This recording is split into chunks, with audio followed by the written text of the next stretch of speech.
તો નમસ્કાર મિત્રો, ફરી એકવાર હાર્દિક સ્વાગત છે મિત્રો તમારું આ અમારા આજના નવા વિડીયોમાં. મિત્રો, આ વર્ષે ધનતેરસ અથવા દિવાળીની રાતે છુપાછુપ ગાય માતાને આ એક વસ્તુ ખવડાવી દેજો, તો એવો ચમત્કાર થશે કે જે તમે ક્યારેય વિચાર્યું પણ નહીં હોય. મિત્રો, આ વર્ષે ધનતેરસ 18 ઓક્ટોબર દિવસે છે અને દિવાળી 20 ઓક્ટોબરના દિવસે છે. મિત્રો, વૈદિક પંચાંગ અનુસાર આ દિવસે ભગવાન ધન્વંતરીની પૂજા કરવાનું વિધાન છે અને એના જ પ્રગટ થવાના ઉપલક્ષમાં આ દિવસ માનવામાં આવે છે. મિત્રો, આ દિવસે તે દીવડા પ્રગટાવવામાં આવે છે અને સારા સ્વાસ્થ્ય માટે ભગવાનને પ્રાર્થના પણ કરવામાં આવે છે મિત્રો. અને મિત્રો, આ વર્ષે દિવાળી બહુ ખાસ થવા જઈ રહી છે. આથી મિત્રો, તમે દિવાળીના દિવસે અથવા તો ધનતેરસના દિવસે મિત્રો આ ગાય માતાની સાથે જોડાયેલો ઉપાય તમે અવશ્ય કરી શકો છો. તો મિત્રો, અમે તમને જણાવી દઈએ કે ગાયને આ એક વસ્તુ ખવડાવવાનો ઉપાય છે મિત્રો. મિત્રો, એ બહુ ચમત્કારી અને પ્રભાવશાળી ઉપાય માનવામાં આવ્યો છે. જો મિત્રો તમે આ ઉપાય કરી લો છો તો મિત્રો તમારી ઉપર લક્ષ્મી માતાની કૃપા વરસે છે અને તમે ધનવાન બની શકો છો. અમે તમને જે ઉપાય જણાવીએ છીએ એ ઉપાય તમે અવશ્ય કરી લેજો. જે લોકો ગરીબ હશે એ પણ ધનવાન બની શકે છે મિત્રો. તેની સાથે જ બીજી બધી સમસ્યામાંથી પણ તમને છુટકારો મળી શકે છે. કુંડળી દોષ, પિતૃદોષ, નદર દોષ તેમજ વાસ્તુ દોષથી તમને મુક્તિ મળી શકે છે મિત્રો. આ ઉપાય કરવાથી વ્યક્તિ રંકમાંથી રાજા બની જાય છે. આથી મિત્રો, દિવાળી અથવા ધનતેરસના દિવસે છુપાછુપ તમે ગાયને આ એક વસ્તુ ખવડાવી દોશો તો મિત્રો જલ્દી જ તમારી ગરીબી દૂર થઈ જાય છે. મિત્રો, ગાયમાં 33 કરોડ દેવી દેવતાઓનો વાસ છે. એ ગાય માતાની કૃપા પણ તમને મળી શકે છે. તેમજ તે વ્યક્તિના કર્મ ક્યારેય પણ હલગાશ અને સુખ સમૃદ્ધિ કમી નથી થતી. તો મિત્રો, એવી કઈ વસ્તુ છે અને એવા કયા મહત્વના ઉપાય છે કે જે ગાય માતાને અનુલક્ષીને છે જે ઉપાય તમે ધનતેરસના અથવા દિવાળીની રાતે કરી લો છો તો મિત્રો વિશ્વાસ રાખજો કે તમારા કર્મ અન્ન ધનના ભંડાર હંમેશને માટે ભરેલા રહેશે મિત્રો. તો મિત્રો, દિવાળીના દિવસો બહુ નવા અને શુભ હોય છે. આથી આ દિવસોમાં જો તમે ગાય માતાને આ એક વસ્તુ ખવડાવો છો તો બહુ મોટો ચમત્કાર થાય છે. તો મિત્રો, વિડીયોમાં આગળ વધતા પહેલા જો તમે ઈચ્છતા હોવ કે માં લક્ષ્મી માતાની કૃપા તમારી ઉપર સદા બની રહે તો મિત્રો આ વિડીયોને લાઈક કરી અને કોમેન્ટ બોક્સમાં જય માતા લક્ષ્મી જરૂર લખી દેજો. અને મિત્રો, ઘણા વર્ષો પછી આ દિવાળીના પર્વ ઉપર મહાસહયોગ બનવા જઈ રહ્યો છે. આથી જો તમે ગાય માતાને લગતા આ ઉપાય કરો છો તો મિત્રો અવશ્ય તમને ફાયદો થાય છે. તેમજ લક્ષ્મી માતાની કૃપા પણ તમને પ્રાપ્ત થાય છે. આથી મિત્રો, પરિવારના ફાયદા માટે તમારે આ વિડીયોને આખો જરૂર જોવો જોઈએ. તો મિત્રો, તમને જણાવી દઈએ કે આ દિવસે પવિત્ર નદીમાં સ્નાન કરવું એ પણ બહુ ફળદાયી માનવામાં આવે છે. વિડીયોને આખો જોવા વિનંતી છે મિત્રો. જો મિત્રો તમે વિડીયો અધૂરો જોશો તો તમને લક્ષ્મી માતાની કૃપા પ્રાપ્ત નહીં થાય. મિત્રો, જો આ દિવસોમાં પવિત્ર નદીમાં સ્નાન કરવું સંભવ ન હોય તો મિત્રો તમારે ઘરે જ જે નાહવાનું પાણી હોય છે એમાં તમારે થોડું ગંગાજળનું પાણી મેળવીને સ્નાન કરી લેવું જોઈએ. આ વસ્તુને પણ બહુ શુભ માનવામાં આવે છે. મિત્રો, હવે તમને જણાવી દઈએ કે ધનતેરસ અને દિવાળીના દિવસે હનુમાનજી, મંગળ દેવતા અને શનિ ભગવાનની પૂજા અવશ્ય કરવી જોઈએ.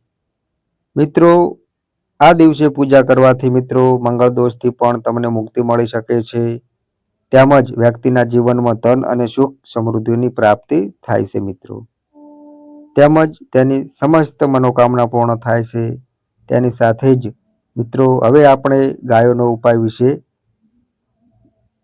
જાણીએ અને એના પહેલાં અમે તમને એક ઉપાય જણાવીએ. એ ઉપાય પણ તમારે અવશ્ય કરવાનો છે મિત્રો.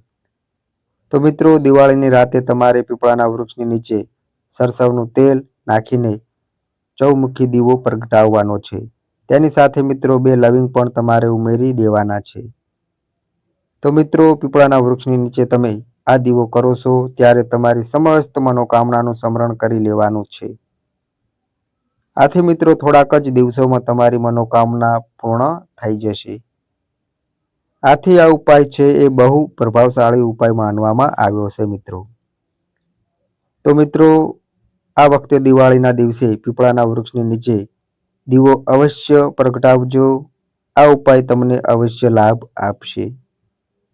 તો મિત્રો હવે આપણે ગાયને એવી કઈ વસ્તુ તમારે ધનતેરસના અથવા દિવાળીના દિવસે તમારે ખવડાવવાની છે કે જેથી તમને એક એવો ચમત્કાર થાય કે જેવો તમે ક્યારેય વિચાર્યું પણ નહીં હોય. તો મિત્રો આપણા હિન્દુ ધર્મશાસ્ત્રમાં ગાય માતાનું બહુ મહત્વ છે. તો મિત્રો ગાય માતાની અંદર 33 કરોડ દેવી દેવતાઓનો વાસ હોય છે. આથી આપણે ગાય માતાના ઉપાય કરીએ છીએ તો અવશ્ય તેની કૃપા આપણને પ્રાપ્ત થાય છે મિત્રો, અને આપણું જીવન ધનથી ભરાઈ જાય છે મિત્રો. તો મિત્રો ગાય માતાના આ ઉપાયથી આપણા પાછળના જન્મના જે પણ પાપ કર્મો હોય છે એનાથી પણ તમને મુક્તિ મળી શકે છે. તો મિત્રો હવે આપણે એ ઉપાય વિશે જાણી લઈએ કે જે તમારે ધનતેરસ અથવા તો દિવાળીના દિવસે મિત્રો ગાયને આ એક વસ્તુ ખવડાવવી દેવાની છે મિત્રો.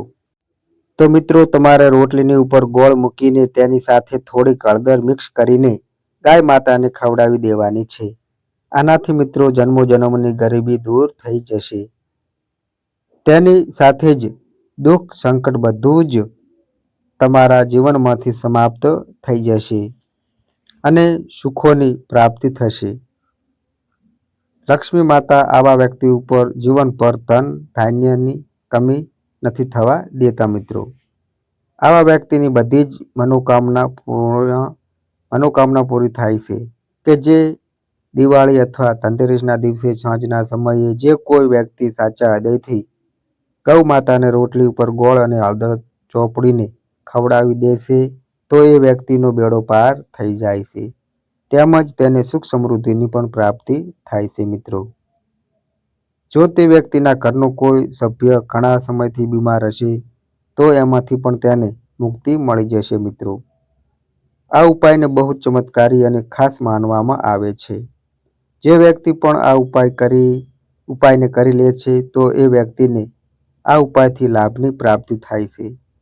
લક્ષ્મી માતાની અસીમ કૃપા તે વ્યક્તિને પ્રાપ્ત થાય છે. તેની સાથે જ જે ઘરોમાં ગાયની પૂજા કરવામાં આવે છે એ ઘરોમાં વાસ્તુ દોષ હંમેશ માટે દૂર થઈ જાય છે. તેની સાથે જ મિત્રો હવે આપણે ગાય માતાને લગતા વિશેષ ઉપાય વિશે વાત કરીએ કે જે તમારે દિવાળીના દિવસોમાં જરૂર કરવા જોઈએ મિત્રો.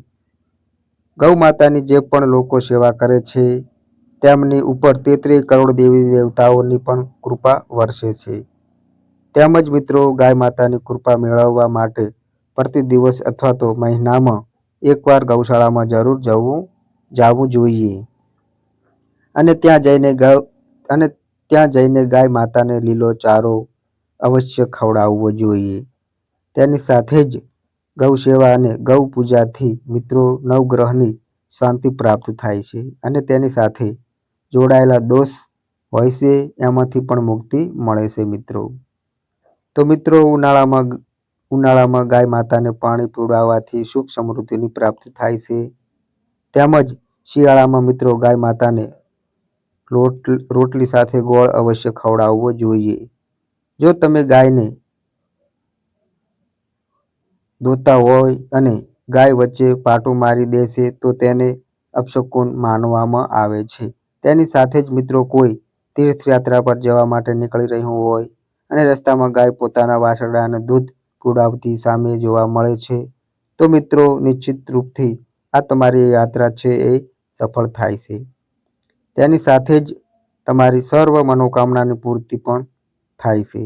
તેમજ મિત્રો, ગાય માતા સાથે ક્યારેય દુરાચાર નહીં કરતા, નહીં તો તમારું આખું જીવન છે એ અંધકારમાં વીતવા લાગશે. તો મિત્રો, ગાયને હંમેશા રાષ્ટ્રીય પશુ બનાવવાની વાત ચાલી રહી છે. આથી કરવી જોઈએ. અને આવા દિવાળીના નવા દિવસોમાં મિત્રો, તમે ગાય માતાની આ રીતે સેવા કરો છો તો અવશ્ય તમને ગરીબીમાંથી છુટકારો મળે છે. મિત્રો, ગાય છે એ આપણા શાસ્ત્રોમાં બહુ પવિત્ર માનવામાં આવે છે અને તેની અંદર ઘણા બધા દેવી દેવતા નિવાસ કરે છે. આથી આપણે ગાય માતાની અવશ્ય સેવા, પાપોનો નાશ થાય છે. મિત્રો, તમે ઘણીવાર એવું જોયું હશે કે લોકો ગાયને તો પાળે છે, પણ એ જ્યાં સુધી દૂધ આપે છે ત્યાં સુધી જ લોકો તેને ઘરમાં રાખે છે.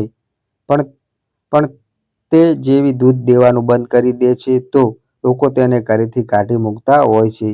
આથી મિત્રો, આવું ન કરવું જોઈએ. આ વસ્તુને બહુ અશુભ માનવામાં આવે છે. મિત્રો, ગાયને જે લોકો છોડી દે છે તો ગાય છે એ રસ્તા ઉપર આમ તેમ ભટકતી રહે છે અને આપણે તેને પવિત્ર ગાય માતા તરીકે પૂજીએ છીએ.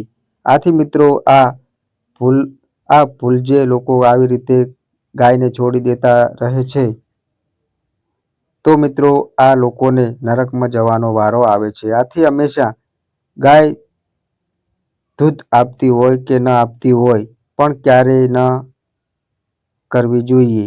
આ ગાય માતાનું દૂધ છે એ તેના વાછડા માટે જ છે.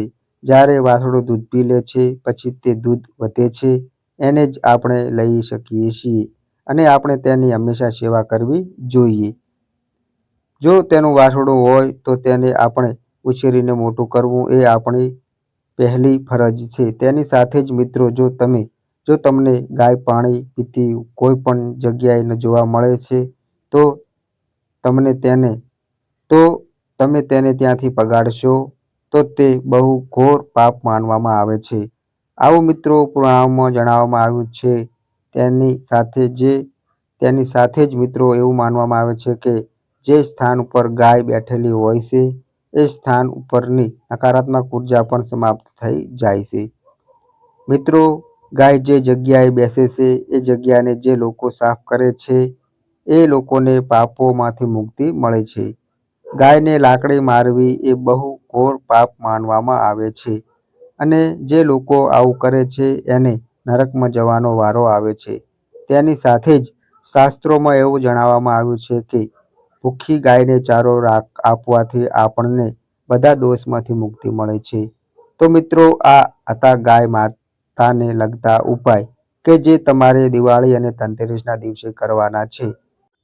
તો મિત્રો, આ અમારી માહિતી ગમી હોય તો મિત્રો વિડીયોને લાઈક કરો, તમારા મિત્રો સાથે શેર કરો અને મિત્રો આ અમારી ચેનલ પર નવા આવ્યા હોય તો મિત્રો ચેનલને પણ સબસ્ક્રાઈબ કરો. તો બસ મિત્રો, આજે આટલું. ફરી મળીએ એક નવા વિડીયો સાથે. ત્યાં સુધી બધાય મિત્રોને હર હર મહાદેવ.